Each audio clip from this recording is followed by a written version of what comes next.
Welcome to Historian Diary. Today I will tell you a story about ancient Rome, but this is not a story about conquest or glory or civilization. This is a story about madness, about power without limits, about sex as a weapon, about rituals so shocking that even Romans who had seen everything were horrified.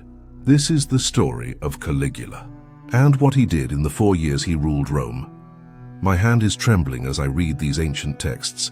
Suetonius, Cassius Dio, Philo of Alexandria.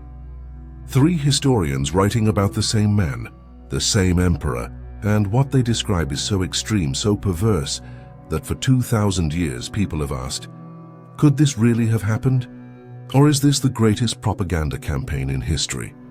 Gaius Julius Caesar Augustus Germanicus, we call him Caligula, Little Boot, a childhood nickname from his time with the legions. He became emperor in 37 CE at age 24.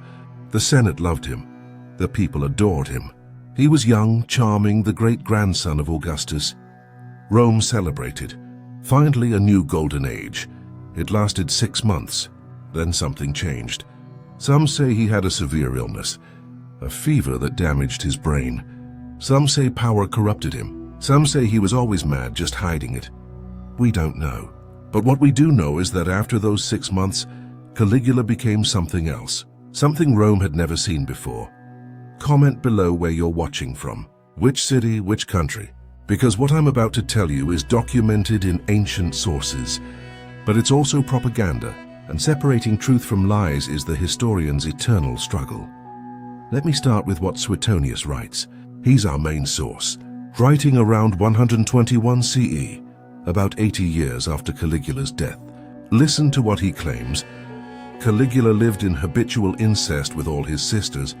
At formal banquets, he would place each of them in turn below him on the dining couch, while his wife reclined above. He violated one of them, Drusilla, when he was still a minor. He took her virginity, and when his grandmother caught them in bed together, she separated them. But later, when he became emperor, he took Drusilla from her husband and openly treated her as his lawful wife. When she died, he made her a goddess. This is not a secret whispered in corners. This is written in an official biography of the emperors. Incest with his sisters, public incest, making it a display of power.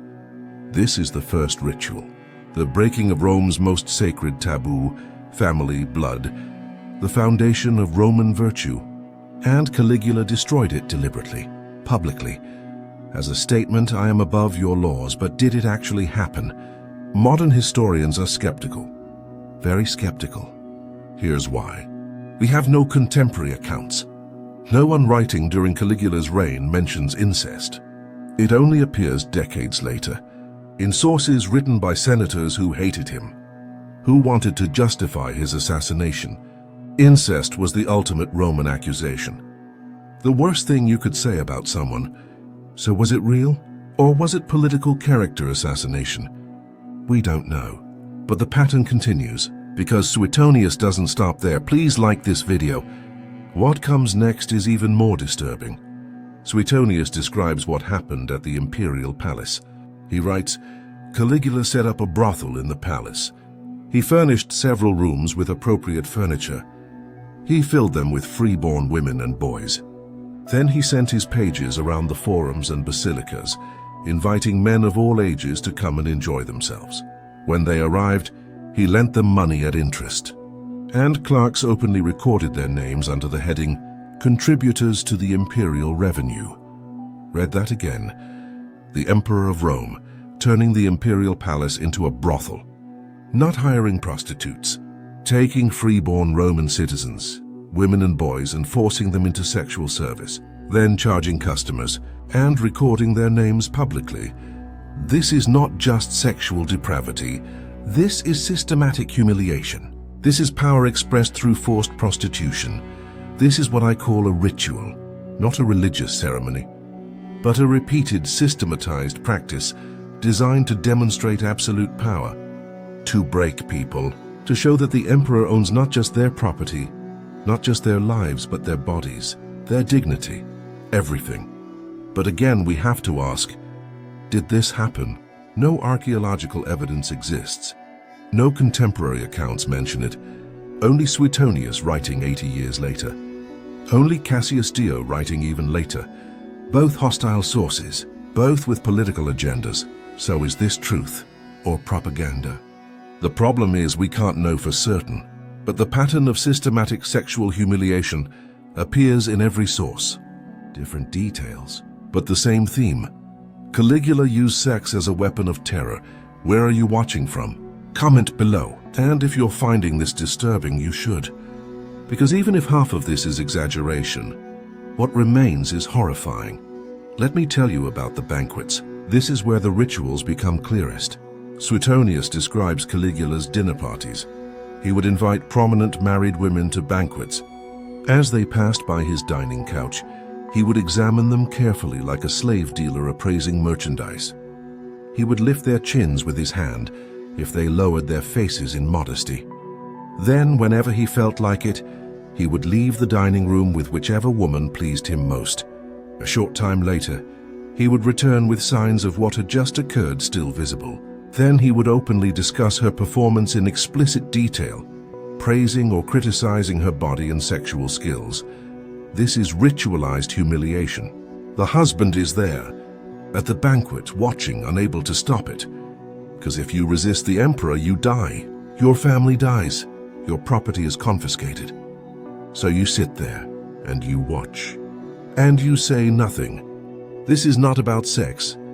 This is about power. This is about breaking the Roman aristocracy's pride, their control over their own families, their wives, their dignity. And Caligula would do this repeatedly, at banquet after banquet, making it a ritual, an expected part of imperial entertaining. The emperor will rape your wife. You will watch, you will smile, or you will die. Modern historians debate whether this is literal truth or symbolic description of tyranny. But even as metaphor, it tells us something real. Caligula violated every Roman norm about sexual propriety, marriage, and male honor. Whether he literally did these exact acts or not, Romans believed he was capable of them, and that belief alone was a weapon. Subscribe to Historian Diary if you haven't already. This gets worse. Now let me tell you about the most disturbing ritual, the one involving his sister Drusilla. Suetonius writes that when Drusilla was ill and dying, Caligula made her his heir. When she died, he declared her a goddess. He built temples to her. He ordered all of Rome to worship her, but that's not the disturbing part. The disturbing part is what he did during her lifetime. Ancient sources claim he would bring Drusilla to banquets, seat her beside him, and in front of guests, in front of senators and their wives, he would fondle her, kiss her, touch her inappropriately, making their incestuous relationship a public display, a ritual demonstration that he was beyond all law, beyond all morality, beyond humanity itself. After she died, he went mad with grief. He made it illegal to laugh, illegal to bathe, illegal to dine with your family. All of Rome had to mourn as he mourned. This is ritual too, forcing an entire empire to participate in his personal grief, his personal madness. But here's what modern scholars point out. We have no contemporary evidence for the incest. None. It only appears in sources written by his enemies decades after his death. The entire incest narrative might be fabricated, a way to make Caligula into a monster, to justify his assassination, to explain why the Praetorian Guard stabbed him to death in a tunnel beneath the palace. So what's real? That's the question historians struggle with. We know Caligula was assassinated after just 4 years. We know the Senate hated him. We know he was declared an enemy of the state after death. His memory was condemned, his statues destroyed. This is called damnatio memoriae. And when that happens, when history is written by your assassins, how much can we trust? What are you thinking right now? Comment below. Is this real or propaganda or something in between? Let me tell you about another ritual, one that multiple sources agree on, the wedding ceremony. Cassius Dio describes how Caligula would attend weddings of prominent Romans, and if he found the bride attractive, he would simply take her, right there, in front of everyone. He would claim his right as emperor to have her first, before her husband, before the marriage was consummated. This is called jus primae noctis in medieval legend, the Lord's right to the first night. But historians debate whether it actually existed in medieval times. In Rome under Caligula, sources claim it did. The emperor's right to any woman, anytime, making it a ritual, making it expected, making every wedding a moment of terror. Will the emperor attend? Will he take your bride? One story stands out. Livia Orestilla, a noblewoman marrying a senator named Piso. Caligula attended the wedding. He saw Livia, and according to Suetonius, he announced, "Don't fondle my wife." He was speaking to the groom, at the groom's own wedding, claiming Livia as his own. Then he took her to his palace. He married her himself. He kept her for a few days, then divorced her and exiled her. This is ritualized humiliation again, taking, using, discarding in front of everyone, making everyone complicit in their own degradation. Did it happen exactly like this? We don't know. But even if the details are exaggerated, the pattern is clear. Caligula systematically violated Roman norms about marriage, family, and sexual propriety. He made violation itself a ritual of power. Please like this video and share it. These stories need context. These questions need to be asked. Now let me address the most extreme claims, the ones about animals, about blood rituals, about things so shocking that even ancient writers hesitated to describe them fully. Suetonius hints at unspeakable acts without details. Later sources mention flamingo blood at banquets, rituals with animals, sexual acts with beasts.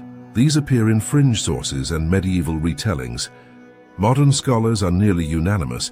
These are fabrications, additions made centuries later, propaganda layered upon propaganda. There is no credible ancient source for bestiality or blood rituals. These are myths, horror stories, the kind of thing that gets added to a tyrant's legend over time. But here's what is documented. Caligula did hold elaborate banquets.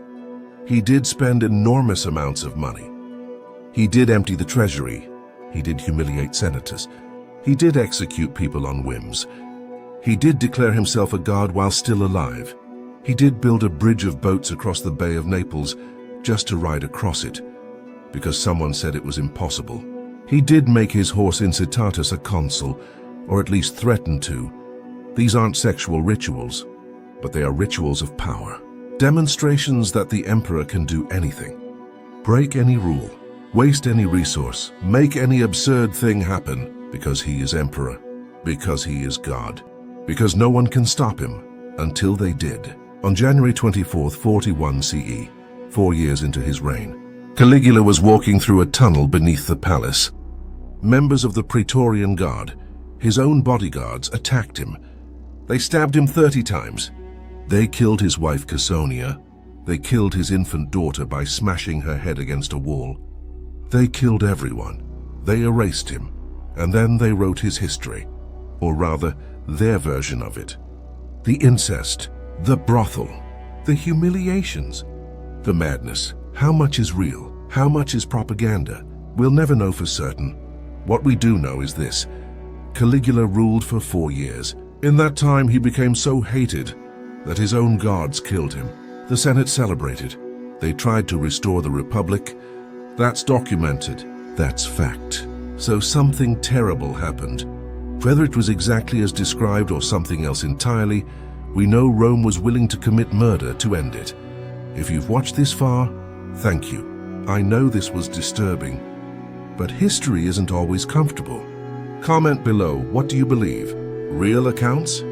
Or propaganda? Or something in between?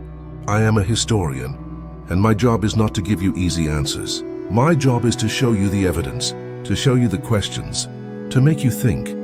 Caligula's sexual rituals, if they existed as described, were not about pleasure. They were about power, about breaking people, about demonstrating that the emperor owned everything and everyone. Their property, their families, their wives, their dignity, their bodies, everything. And if they didn't exist, if they were invented by his assassins to justify his murder, then they tell us something else. They tell us how Romans thought about tyranny, about sexual violation as the ultimate expression of power, about how to destroy someone's reputation forever, make them into a sexual monster. Then no one questions why you killed them. Either way, the story tells us something true about power, about sex, about how humans use both as weapons. Whether Caligula actually did these things or not, Rome believed he could, and that belief shaped everything that followed. Subscribe to Historian Diary for more investigations into history's darkest and most controversial stories. Write in the comments, what historical figure should I investigate next? Caligula, emperor, monster, victim of propaganda, god, madman. We'll never know which, but we remember him 2,000 years later. We remember the rituals, real or imagined. We remember the terror. And we remember that power without limits creates monsters. Or at least stories of monsters.